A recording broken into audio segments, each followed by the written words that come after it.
My daughter told me not to come to Seattle because the cruise needed to be relaxing, not another elderly sitting job.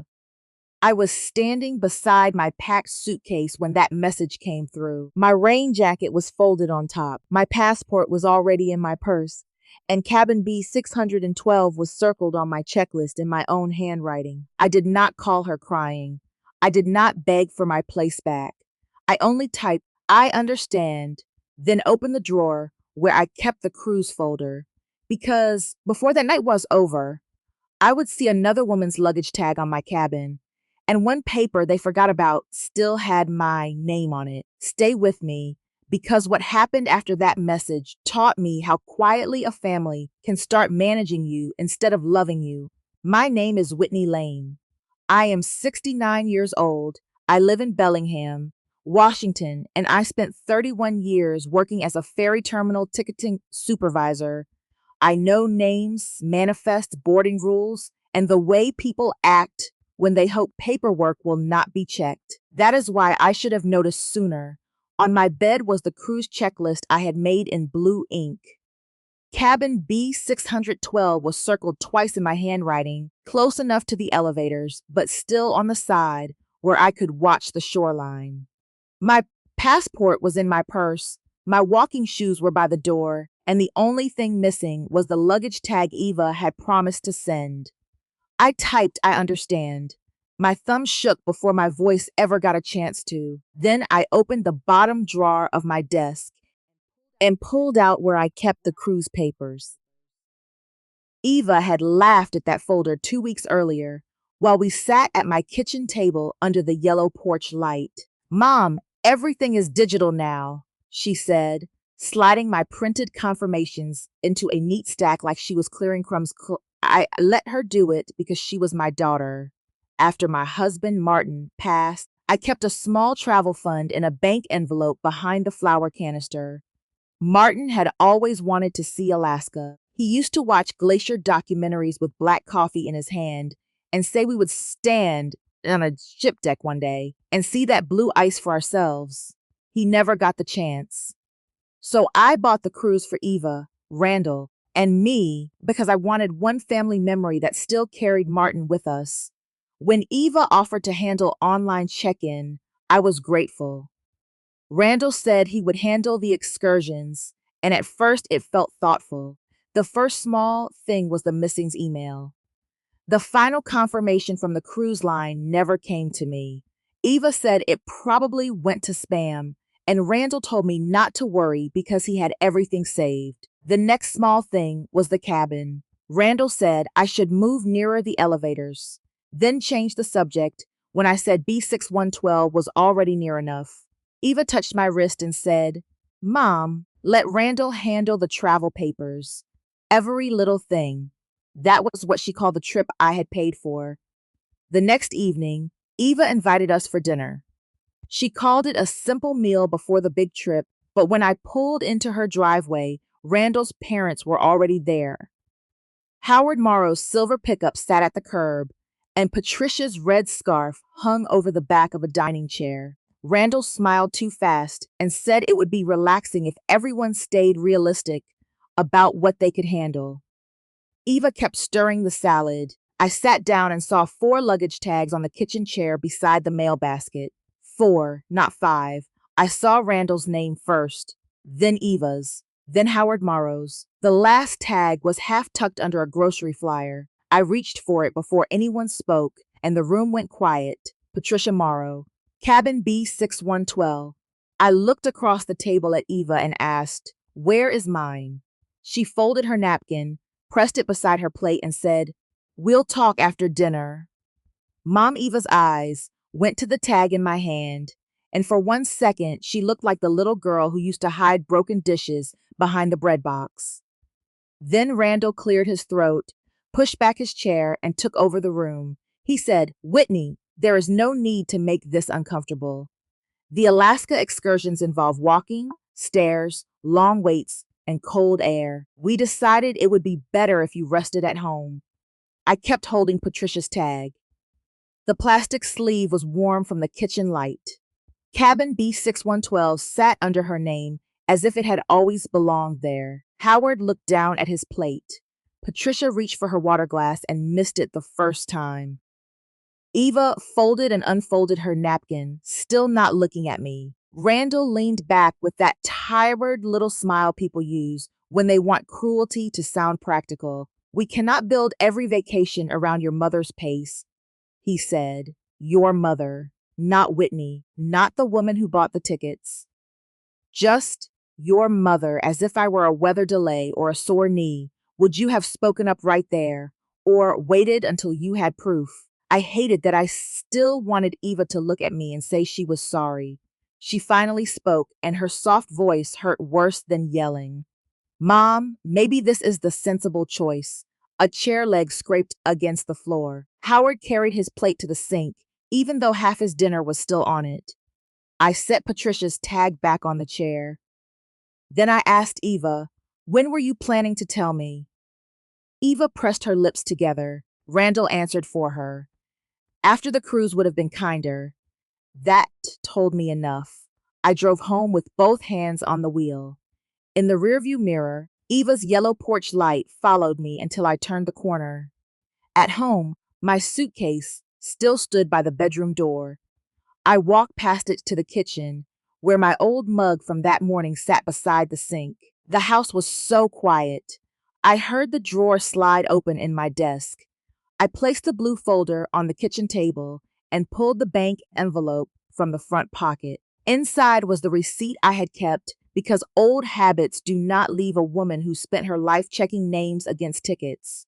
The cashier's check receipt listed Whitney Lane, and beneath it, Cabin B612. I sat with the paper flat under my palm. I was not thinking about revenge. I was thinking about how Eva had said sensible, as if taking a mother's place could sound decent if you said it gently. The next morning, I drove to Harborview Travel. It sat in a small strip mall with a faded Alaska Glacier poster in the window. Ruth Calder was at the front desk, wearing a navy cardigan and reading glasses on a chain. When she saw my face, she did not give me a bright sales smile. She said, Mrs. Lane, come sit down and tell me what happened. I laid my deposit receipt on her desk. Ruth looked at the cabin number, then at me, and something in her expression tightened. She typed for a while. The keys sounded too loud in that small office. Ruth said, I'm going to print something for you. The printer hummed and pushed out a white sheet with the cruise line's blue logo at the top. The ink still had that fresh smell when Ruth tipped it toward me. Halfway down the page, in plain black letters, it said Original Buyer, Whitney Lane. Under that was Cabin B612. I traced my name with one finger, not because I doubted it, but because I needed to feel something solid. My name had not disappeared. Someone had moved it. Ruth printed another page. This one was the passenger manifest. I saw Eva and Randall first, then Howard Morrow, and on the next line, my name had been removed from Cabin B612. Patricia Morrow had been added in its place. There was no soft way to look at it. This was not confusion over email or luggage tags. This was my daughter and son-in-law taking a trip I paid for and making me the extra person. Ruth sat back, her voice lowered. Mrs. Lane, there is another form attached to this change. She clicked once more, and the printer started again. Then she looked at the screen, stopped moving, and said, This should not have gone through without your authorization. The second page came out slowly. Ruth picked it up by the corners, read it once, and placed it between us. At the top it said Change Authorization Form. Halfway down, beside a typed note, it said Phone Authorization by Eva Morrow. The box marked Original Buyer Signature was empty. Ruth turned the page so I could see the smaller note at the bottom. Buyer unavailable. Daughter says medical concern. Medical concern. Those words felt like a label pinned to my coat while my back was turned. Ruth's voice stayed professional. Mrs. Lane, the booking and payment record belong to you. This change should not have been processed without your signature. I folded my hands in my lap because I did not trust them on the desk. Eva had not made a mistake. Randall had not misunderstood a website. They had told a stranger I was too unwell to speak for myself, then handed my place to Patricia Morrow. Before I left, Ruth copied everything and put it in a plain manila envelope. That envelope felt heavier than paper when I tucked it into my purse. My phone rang before I reached my car. Eva's name flashed across the screen. I answered beside a dented blue shopping cart in the parking lot. Eva sounded gentle, almost sweet, which told me she knew I had been asking questions. "Mom, please don't make this harder," she said. "We were only worried about you." Eva kept talking about crowds, long walks, cold air, and Randall thinking it would be safer if I stayed home. Safer. That was the word she chose after using my name, my money, and my health as excuses. I said, "I'll meet you at the port."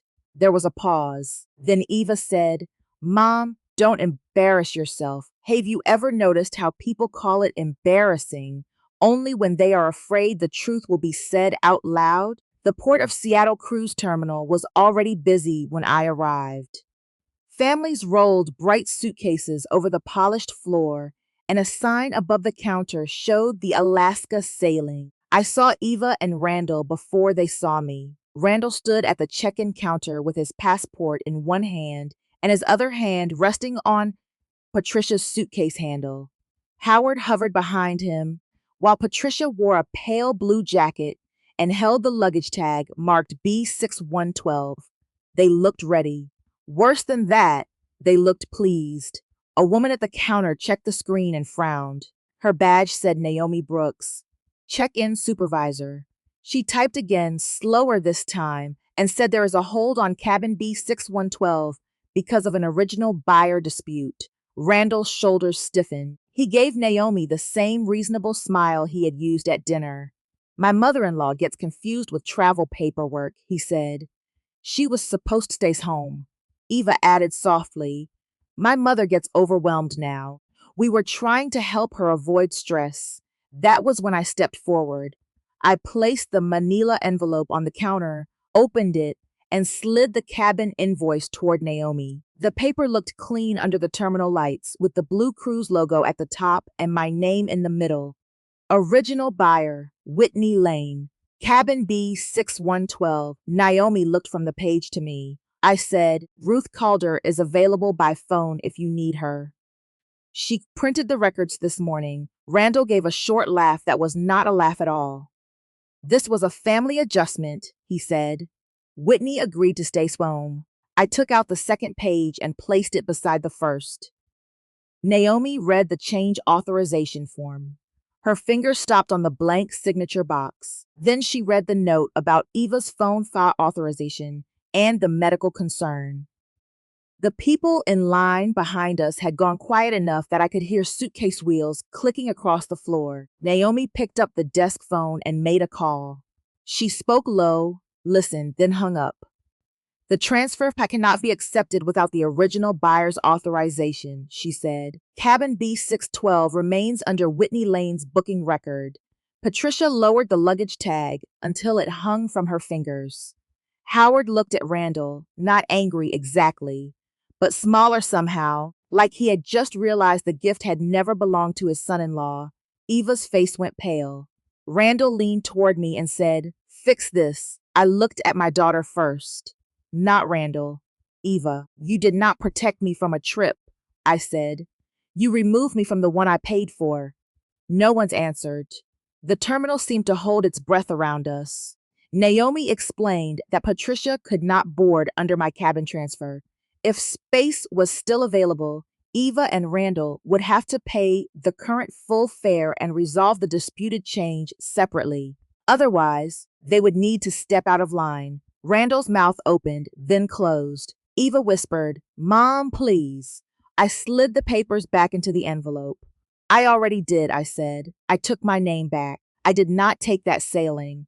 Some people may not understand that, but I could not carry Martin's dream onto a ship while my daughter stood there, resenting me for having proof. Harborview Travel helped me convert the booking into a later Alaska cruise with a senior travel club out of Bellingham. I removed Eva from every travel account, every email access, and every folder where she had once been allowed to help. A few weeks later, I stood on a ship deck with my own luggage tag tied to my suitcase. Whitney Lane, Cabin B612, no crossed out name, no borrowed permission. The glacier was pale blue in the morning light, quiet and enormous. I held the railing with both hands and thought of Martin, then Eva. I sent her one postcard before we sailed south again. I hope one day you understand the difference between helping me and replacing me. That was all I wrote. Love can leave a door unlocked, but it does not have to hand over the keys. If this story stayed with you, stay with this channel for more stories about dignity, family, and starting over.